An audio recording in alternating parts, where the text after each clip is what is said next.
vraiment on ne s'attendait pas à ça. Si l'honorable député a eu à quand même intervenir dans le sens de la salubrité du quartier, nous ne pouvons que le remercier.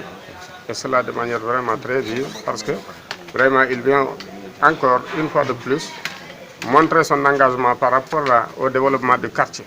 Et cela est très important pour nous.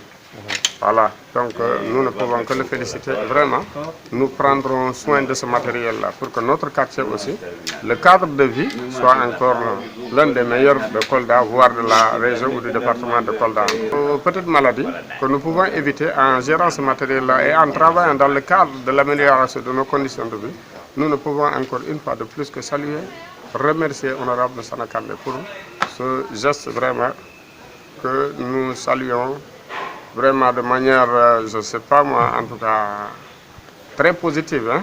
Voilà. Le cadre de vie résume tout. D'ailleurs, c'est dans ce cadre-là que j'avais sollicité le ministre de l'Urbanisme de me donner quelques matériels de nettoyage. D'ailleurs, ce n'est même pas uniquement le ministre de l'Urbanisme, mais même le ministre de l'Environnement.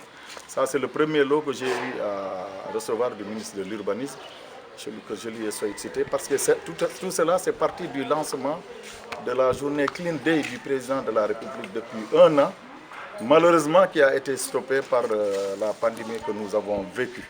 C'est ce qui avait un peu stoppé l'entretien de certains lieux dans les quartiers, parce que le président de la République avait donné le ton et ça avait fait un grand engouement parmi la population. Et maintenant, nous reprenons ce vœu du président de la République, d'ailleurs qui doit être un vœu quotidien, c'est-à-dire entretenir son cadre de vie, c'est-à-dire sans la propreté, la vie encore elle est hypothéquée, parce que c'est en étant propre, en entretenant au propre notre environnement que nous pouvons échapper à certaines maladies. Alors donc moi j'ai amené ce matériel aujourd'hui destiné à mon conseil de quartier, et nous allons cibler aussi certaines mosquées que nous allons donner quelques matériels pour pouvoir entretenir leur lieu de culte.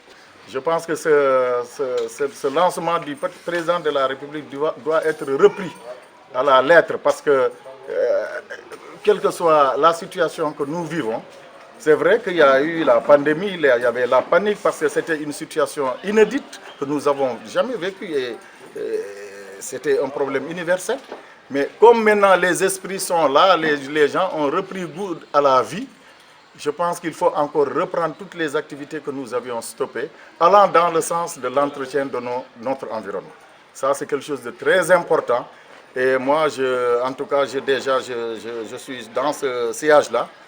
C'est pourquoi j'avais demandé ce matériel, pour pouvoir continuer le vœu du président de la République à l'endroit de sa population, c'est-à-dire l'entretien de leur environnement et de leur lieu de culte.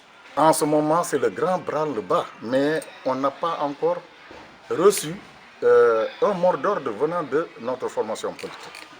C'est vrai qu'il y a les candidatures à floraison dans les grandes communes, comme dans les communes rurales. Mais moi, en tout cas, moi personnellement, je suis candidat à rien. Je suis vice-président du conseil départemental. Peut-être que je serai candidat encore comme conseiller, mais je suis candidat à rien. Par rapport à la situation qui prévaut, c'est le président de la République qui peut déterminer le sens dans lequel les gens doivent aller. D'ailleurs, lors de son discours à Kafri, sa visite, sa tournée économique au niveau des régions, il a eu à le dire à Kafri qu'il n'y aura pas deux listes parallèles au niveau de Benno Bokk Yakaar. Les gens doivent respecter ce vœu du président, c'est-à-dire pour être vraiment dans le tempo de la campagne, il faut qu'il y ait cette unité-là. S'il n'y a pas d'unité, si les gens, chacun voudrait aller dans son sens, ça allait être compliqué pour la formation. Un parti qui est au pouvoir, c'est un grand parti. Les candidatures, on ne peut pas les empêcher. Mais le moment venu, c'est le sommet qui décide. Une candidature, c'est un vœu.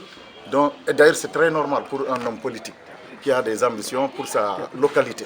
Mais le dernier mot reviendra au président de la République et à la formation, au groupe Benno Bokk Yakaar.